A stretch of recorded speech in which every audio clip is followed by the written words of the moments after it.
Hello and welcome to Russ's Movie Corner.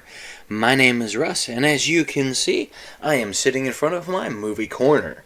And I'm wearing my Star Wars The Last Jedi t-shirt, which means today, that's right, we're talking about The Last Jedi. Now, for this time, this is actually a video that I've been wanting to do for a while now. And it actually started back in, I think it was 2018, when this video first came across my my YouTube feed. And I remember watching it and going, "Oh, great! Gotta pull my shirt out of mothballs here. I gotta take it down, and I gotta take another guy down a peg." And then I tried to film it, and it didn't work. And so then I tried to film it again, and it didn't work. And I think last year, around about May or June, I actually did film this video.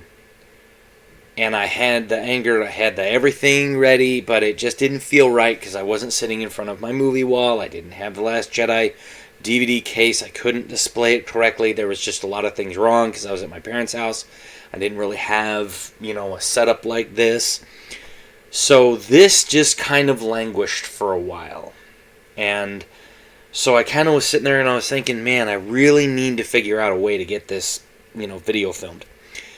So now that I have a way to film, and as you can see, it's kind of all around me, because I'm using a brand new editing software called Active Presenter, which is actually what I've been using for my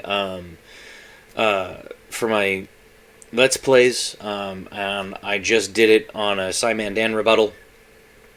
So this is going to be a takedown of a video that this man does, and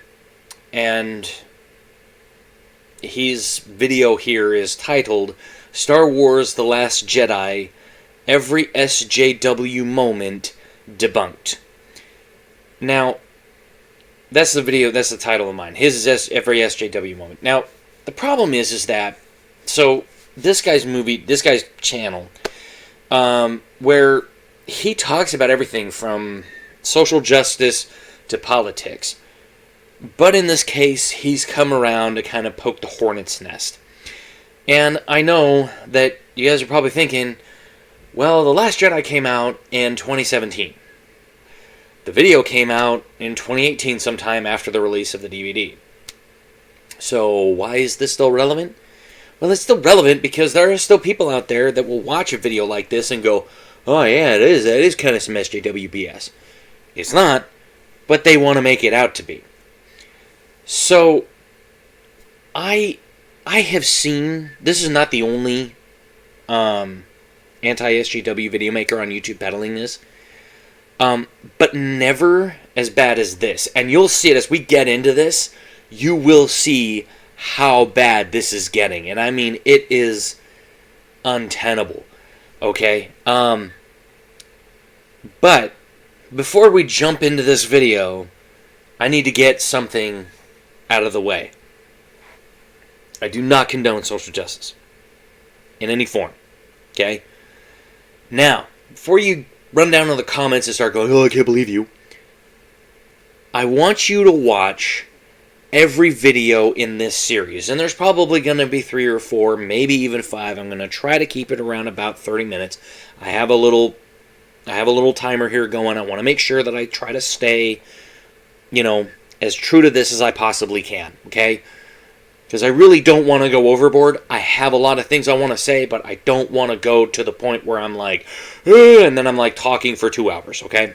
Because I've done that before. In fact, the first 2 or 3 videos on my channel were me talking for anywhere between an hour and a half to 2 hours about this. So I don't want to do that to you, okay? So,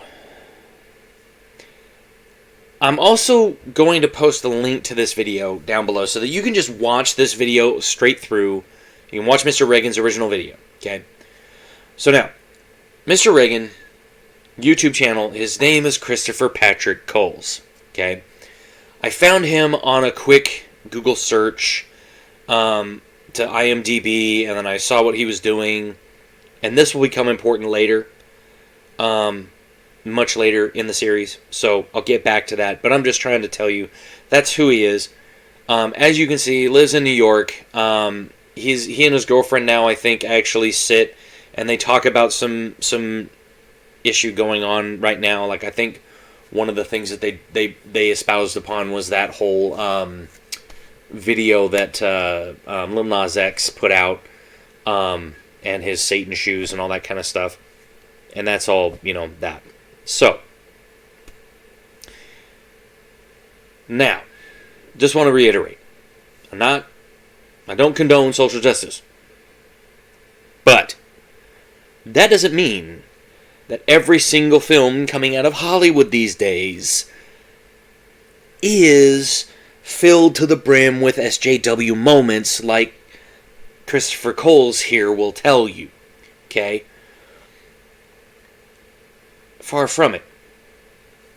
Remember that slogan that a lot of these people like to say, get woke, go broke. It's happening to Coca-Cola. It happened to Gillette when they released that one where it was like, is this the best a man can get? And boys will be boys and all that kind of crap. That slogan works, oddly enough, with Star Wars as well. Because a bunch of YouTubers with their panties in a bunch started bad-mouthing movies. These movies, people didn't go see them. Solo was actually like out of the Disney era. Okay, Solo was actually the lowest grossing film in all of them. Why? Chiefly because of YouTube. Chiefly because of fans and people like Christopher Coles here who were running around saying, this is just an SJW mess, or this is the worst movie ever. But does that mean that that's what this is? No. So, before I jump into Mr. Reagan's video here, I want to start off by saying that movies, recent ones, have been lumped into two very distinct categories, okay? The first category is being vilified by people like Coles, these anti-SJWs, okay, before the movie has even dropped, or are created by SJWs and are peddled as such. Okay? One example of the latter. Okay, this is created by SJWs and peddled as such. The Butler by Lee Daniels. Okay? He crafted a beautiful movie. Okay? And you have a wonderful story of an African-American man who had the ear of, I think it was like 3 or 4 presidents. And he tried to control, but not, I shouldn't say control, he tried to steer his son away from getting involved in the Black Power Panther movements in the 70s, okay? And I was really looking forward to seeing this kind of historical docudrama. And I mean, you had Forrest Whitaker, you had Viola Davis, you had all these wonderful, like John Voight, you had because they saw him as Roosevelt in Pearl Harbor, so they brought him back to be Roosevelt, and so they actually had him sitting in the wheelchair doing all that stuff. I think it had like Colin Farrer, the guy from Daredevil. And let me just, oh gosh, where are you?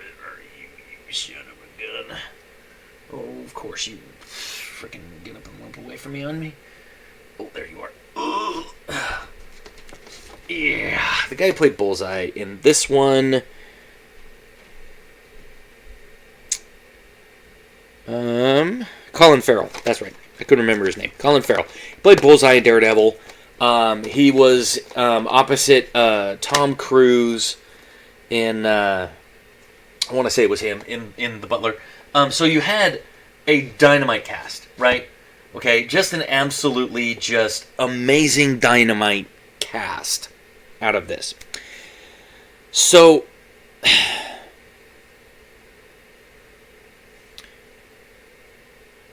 what could have been better than having such an ensemble cast? Right? Make you excited to see it. I was. Well, the Trayvon Martin shooting happened. And Lee Daniels, Forrest Whitaker, Viola Davis, among others, started peddling a narrative that this movie was for the Trayvons of the world. No. No, it's not. Okay? If anything, the son you might be able to construe that maybe the son was Trayvon.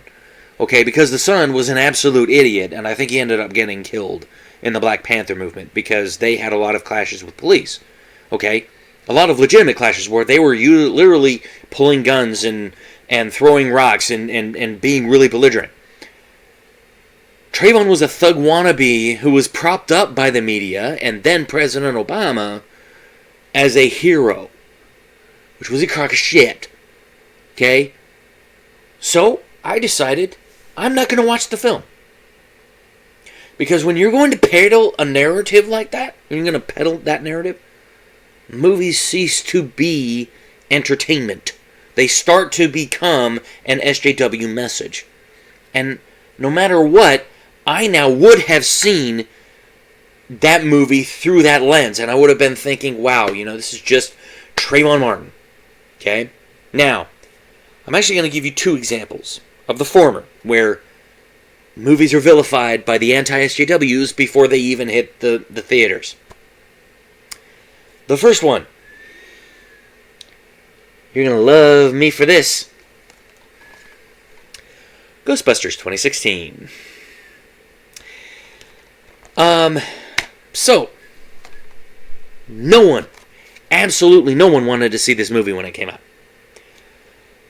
You had people hating on this movie since the first trailer dropped. And it was like overnight. Like the trailer dropped and within about 2 hours, there was about 20 or 30 videos all over conservative media saying how bad this was.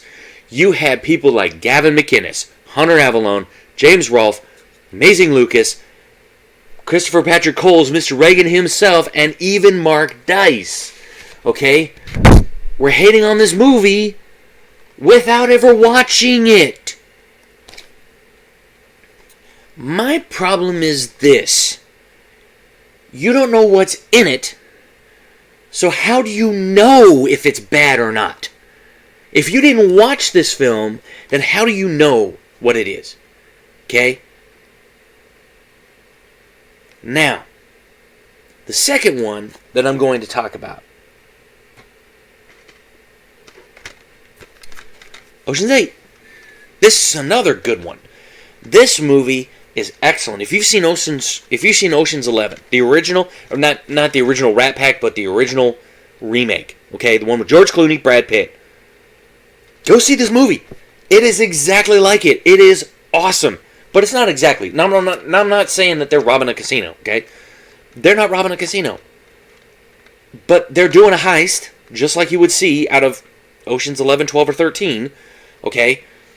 And it's the byplay between Sandra Bullock and Cate Blanchett is far and away on par with that of George Clooney and Brad Pitt in the first Ocean's 11 film. Now, I'll tell you this. I didn't watch Ocean's 12 and 13. Honestly, I saw the previews and I thought, I'll leave it. It was kind of those take it or leave it, and I was like, I'll leave it. I don't need to see it. That's me. You might be different. Okay? So, when people like Christopher Coles here, okay, when they don't know what the boogeyman looks like, they're gonna jump at every shadow because they're gonna see one in every closet and around every corner. Everywhere they look is that boogeyman. Okay? So when they go into a movie expecting SJW moments, what are they going to find in that movie? SJW moments. Okay? So, and they're going to find them where they're not any, because what they're going to do is in their mind, they're going to say, oh, that looked vaguely like an SJW moment. Now, they may not necessarily see it in the first hour of the film. It may take an hour to see it. Okay? But they'll see somebody like, oh, I don't know, Vice Admiral Holdo, and they'll go, oh my god, she's got pink hair, she must be a lesbian feminist. Then they start seeing everything through that lens. It is literally something where they are just, it's like a radar. It's like they're beep. Oh, there it is. SJW moment. Does it do anything? No. Does it help anything? No. So, this, when you're going to go to a movie, and you're going to watch a movie, you have to not be clouded by anything. You can't be expecting anything. You can't be, looking for anything. Because I guarantee you, if you're expecting something or you're looking at something, you're looking for something, it's either not going to live up to your expectation, or it's not going to hit, or you're going to find what you're looking for in there. Okay? You have to be objective when you're looking at movies. Any movies, it doesn't matter. I could tell these asshats that there's social justice warrior moments in the original Die Hard. And I guarantee you that they would comb through Die Hard, okay, the original Die Hard, and they would see something that in their little mind, their narrow little focused mind, would be an SJW moment, and they would all of a sudden just explode. Oh my god! There's SJW moments in the original Die Hard! No, there isn't. But they think that there is. Okay? Because that's their mindset. They're literally like, dink! Looking for SJW moments. Beep! SJW moment found. That's literally all they're doing. And you'll see that as we go through this video. So now to the video. And I know I've been going on for about 18 minutes now. I'm going to let this video play. I'm going to stop it. And I'm going to put this into context. Okay? Because not only do I have to debunk this piece of shit video around here, I have to give you the context and the meaning behind the scenes that he's trying to tell you are evidence of social justice. Okay? I'm also going to use the lore of Star Wars at large. Okay? So that means everything that the movies themselves represent. Okay? Because that gives you the in-universe perspective on certain actions that people do. Okay? So for instance, if somebody's talking about needing to load, shells to be able to defend themselves onto ships, that's probably an important lore perspective plot point. Just saying. Okay? So, I want you to just imagine a movie right now in your head. Doesn't matter. Could be anything. Okay? I need to pick out a freaking title on the wall behind me here. Just think about it. Okay? Right now in your head, think about that movie. Now, I'm going to take any scene I want out of that movie and then I start attaching meaning to it. Meaning that has nothing to do with the movie at large. Okay? So for instance, I'm just going to say that, like, if you were thinking about a movie, let's say The Matrix, I'm going to say, okay, I'm going to take the scene where Carrie-Anne Moss takes a gun, puts it to the agent's head, and blasts him. Says, dodge this. Boom. Right? Y'all remember that scene. Okay? Fantastic scene in the movie. And I'm going to say, Now, she played in Daredevil as a lesbian. So this was her giving it to the patriarchy. That has nothing to do with the Matrix. That has nothing to do with her. It has nothing to do with her politics. It has nothing to do with any other role in her life. It has nothing to do with anything. But that's what this guy's going to do. He is going to just take all of this stuff, and it's like he's just going to take it all out of context. He's going to mute it in certain places so that you can't hear the conversations being told, so that you have things going on. And this problem is, with this technique, okay, you could make Jesus Christ look like the devil. And believe me, people have done it. But that's a video for another time. So, now, for the long overdue, God, this is so long overdue, shellacking, let's roll the video. And sorry I spent about 21 minutes going on about all this stuff, but I needed to set this up because this is important, alright? So, let's try to get through this. The Last Jedi, every SJW moment. Mr. Reagan, when Rogue One came out, the writers of the film posted tweets explaining that they intended to characterize the villains of the film as American white supremacists, and the heroes of the film as a group of ethnic minorities and women who were heroically opposing these straight white men. I think that it's fairly clear that this is the general dichotomy that the creators of the new Star Wars movies are trying to depict. Now, in the last movie, they killed off Han Solo. He was by far the most potent symbol of masculinity in the Star Wars franchise, but, of course, they made him into an absentee father. No.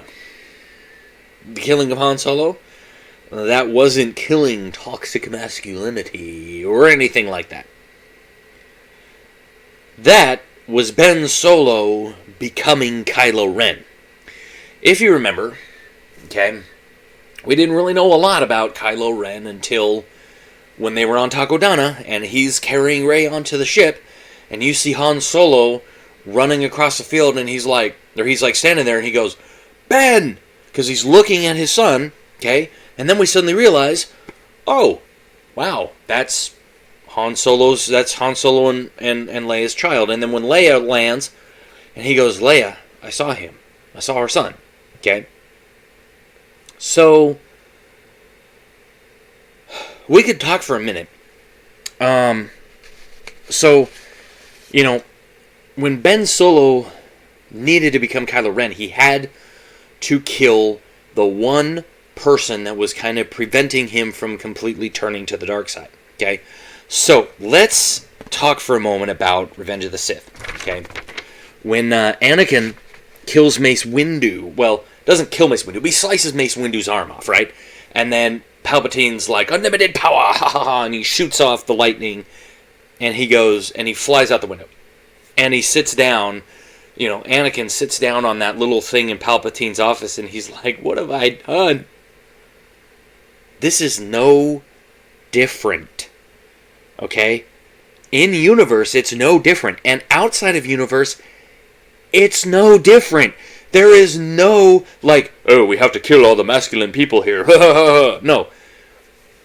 That was a symbolic act, okay, of him.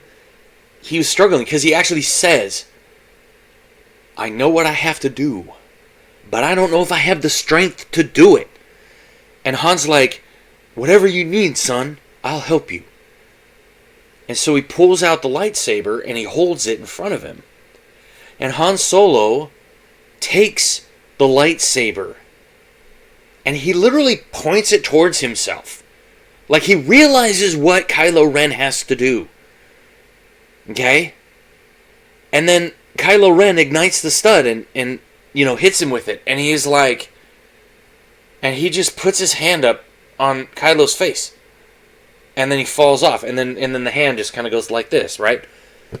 And I remember turning to my buddy, okay, that I was watching the movie with, and I said, dude, that touch is going to haunt Kylo for the rest of the trilogy.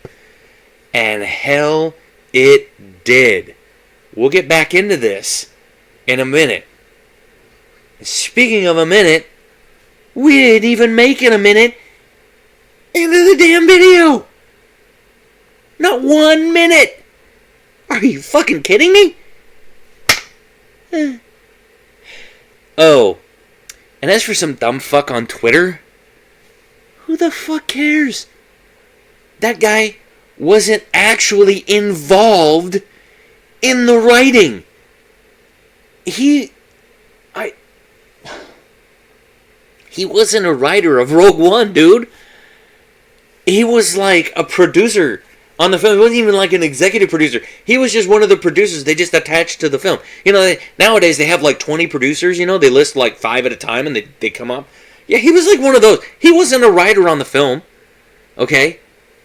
Who the fuck cares? Jesus.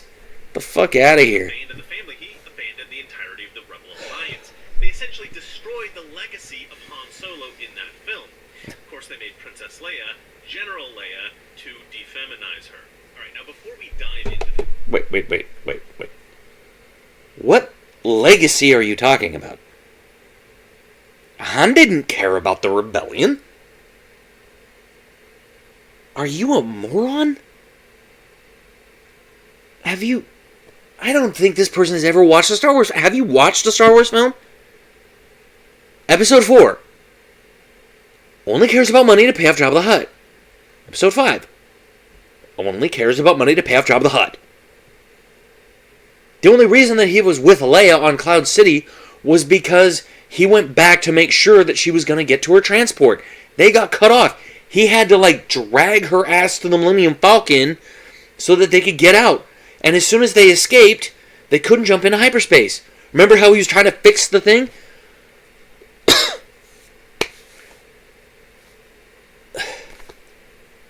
And then even when they're on Cloud City, right?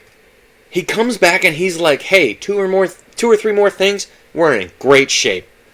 And she's like, and then he's like, you know, and then, you know, soon we'll be gone, you know, from here, Cloud City. And then Leia goes, "And then you'll be gone, right?" And he's kind of like, well, he's like, I have to go pay off Jabba the Hutt. I have a death mark. It's not like he didn't want to leave her, but if he didn't pay off Jabba the Hutt, we saw what happened to him. He got frozen in carbonite. He got taken to Jabba's palace, and Luke, Leia, Lando had to go in and get him. So it was only after those certain events that Han realized that he loved Princess Leia. And so he was like, you know what? I'm going to stay with her. Okay? So, even Harrison Ford himself has stated in numerous interviews that during the filming of Empire Strikes Back, he actually begged George Lucas to kill him off. He was actually like, I don't want to play this character anymore. Kill me off. And so, he had him frozen in carbonite, just on the off chance they could bring him back. Okay? So, yeah, Lucas and company, they paid him buku bucks to have him come back and reprise his role as Han Solo and Jedi. Okay? Because they wanted it. They wanted that to happen. So for fuck's sake, go watch a goddamn Star Wars film. Now, The Force Awakens even talks about what happened in between the movies.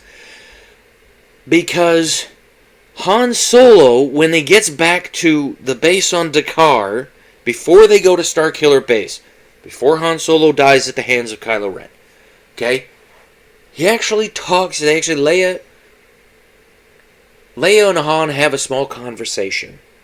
And Han basically states that he went back to the only thing he was good at. After his son went to the dark side, after his son left, he was like, I went back to the only thing that I was good at. You know, smuggling. Which is what we see him doing at the beginning of episode 4.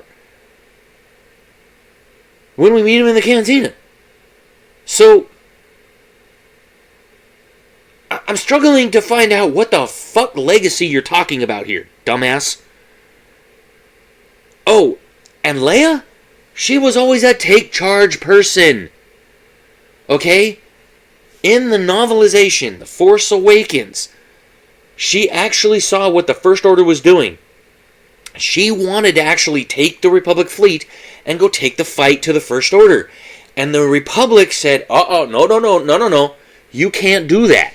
Okay? We're not going to allow that. Because if you do that, we could have some problems. So, what did they do? They tried appeasement. Which we know doesn't work. Right? 1930s Europe. We tried appeasement. Didn't fucking work. And George Lucas himself called the original trilogy Empire Space Nazis. That's literally why they're wearing green and walk and do all their stuff in their weird way. Because he literally modeled the Empire on the Nazis.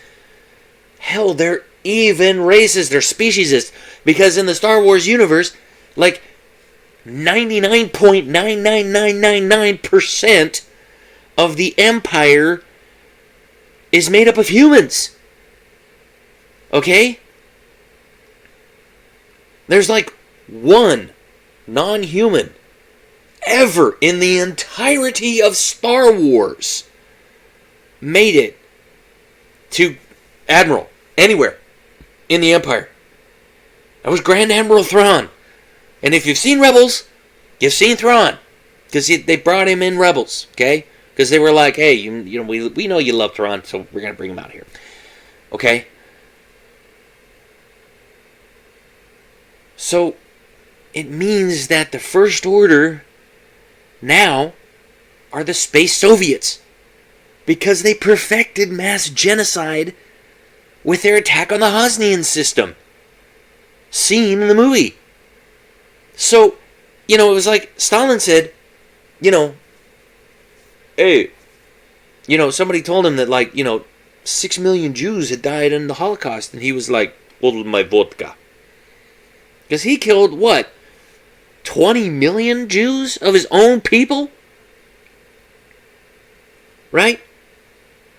So, even the Legends EU, the expanded universe, which is all of the games, comics, books, etc., prior to the Disney buyout, and I think it was basically like about 2015, because that was when they knew that they were actually, you know, in the process of finishing the first, the Force Awakens. And so it was like 2014, I think, was the cutoff. But 2015 is really when they really kind of said, like, this is when the new Disney canon starts.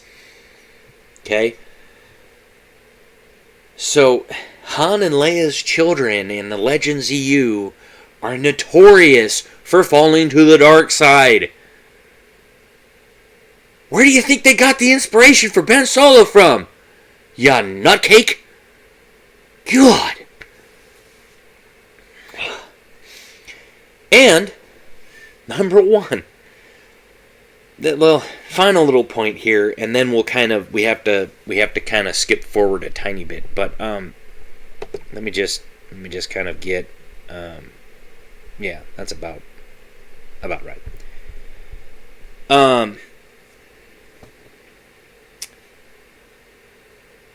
Since Alderaan doesn't exist anymore,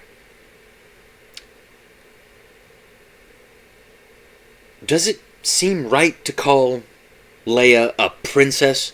I can understand that during the Empire's reign, before the destruction and immediately after the destruction, they were still calling her princess out of deference. But what did she rule? Does anyone know? Because I have scoured everything, and I don't know what she was a ruler of. I mean, Bail Organa wasn't a ruler. Okay? And honestly, he wasn't a ruler. So what the hell? That was more of an honorific. I think it was more as a... I think Princess Leia was more, in universe, was more of an homage to her mother being the former queen of Naboo, so technically she was a princess. Okay? But George Lucas thought that she was more the princess in the castle that the hero has to save, that castle being the Death Star.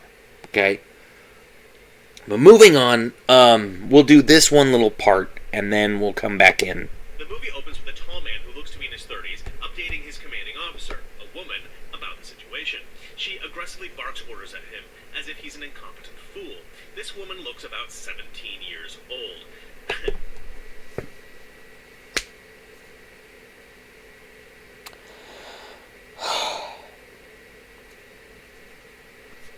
Okay. Let's go back.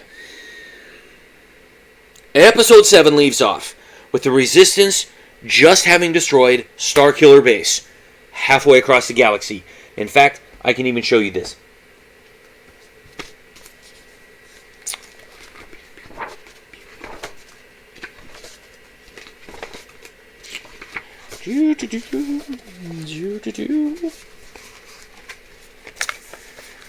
So, the car system, the car.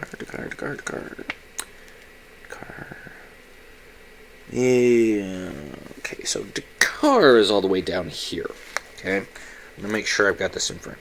The car is all the way down here. Starkiller Base was all the way up here, which means that the fighters had to fly through hyperspace all the way to here.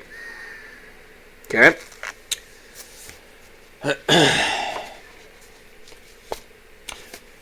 Finn is out of action. Okay? Got a lightsaber up the back. We've talked about that at length in the robot head video. I'm not getting into it here. Han Solo was killed by Ben on Starkiller Base. Leia, there's actually, I think there was a scene filmed that they cut for time where Leia had like a short funeral. It's in the novelization. Leia has a short funeral for Han, and while she's doing that, they're starting the evacuation procedures. Okay. Any Star Wars fan can tell you this. Okay? Now, Billie Lourd plays Lieutenant Connix. Okay? She's the girl with the pigtails. Okay, the blonde gal that he says is about 17. She's Carrie Fisher's daughter. Okay? That man is a subordinate, but hardly incompetent. Okay?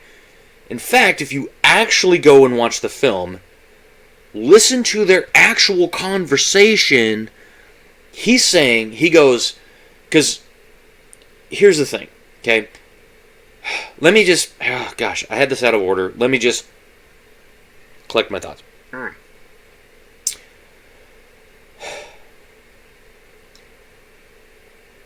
Their actual conversation is, he's saying that the underground bunkers are still full of precious fuel and ammo. Okay? She says that the First Order's on their way and they have no time. Okay? Because they don't have the ship's manpower and everything to go toe-to-toe with the First Order right at the moment. Okay? And so all Lieutenant Connix is doing here is saying, hey, because he's like, hey, we've got all this stuff down below. She's like, we don't have time. We just need to get everybody we can on board the transports, get them in the air, get out of here. Because when the First Order comes, we're boned. And then they hear that big bad noise, and they look up, and they're like, oh no, because the First Order just popped in from hyperspace. So, if you had actually watched the film the first time, you would have gathered this from that conversation. Because right after that, they have that conversation. The First Order, like I just said, pops into the system. Now, who here has ever been on a really noisy tarmac? My airport here, okay, if you walk out to a plane, you have to walk out across the airport, okay, to get to your plane. Even sitting inside of a plane sometimes when they just start up the engines can be fairly noisy, okay? If you're standing out there and there's ships with thrusters and engines and everything taking off, they have to talk to each other in a louder voice, okay? Because those kind of things, it's hard to talk to someone. Anyone who's worked on an aircraft carrier knows this, because you see the guys in every single movie on the aircraft carriers wearing hearing protection. Why are they wearing hearing protection? Gee, maybe because it's fucking loud. Duh. Okay. This is a nitpick. Billie Lourd was born 1992. As of The Last Jedi, she was 25. Now, this guy might need to go and do some actual research before he opens his mouth, before he starts to sound like an idiot. Oops, too late. So, I'm going to end it off right there. Because, we haven't even made it 3 minutes into this video, and a minute and a half of that was because he had to sell Raid Shadow Legends. And honestly, it just makes my brain hurt. Oh. Stop it. You need to stop. Okay, we'll pick up on this in the next episode. Okay? So I have been Russ. This is Russ's Movie Corner. This is episode 1 of a multi-part debunk that I'm going to do a deep dive on, and this is going to be painful. I can already tell. So, keep it locked here for all your movie needs. Smash that like button, hit subscribe, drop a comment down below, tell me how much you loved The Last Jedi, and I will see you next time.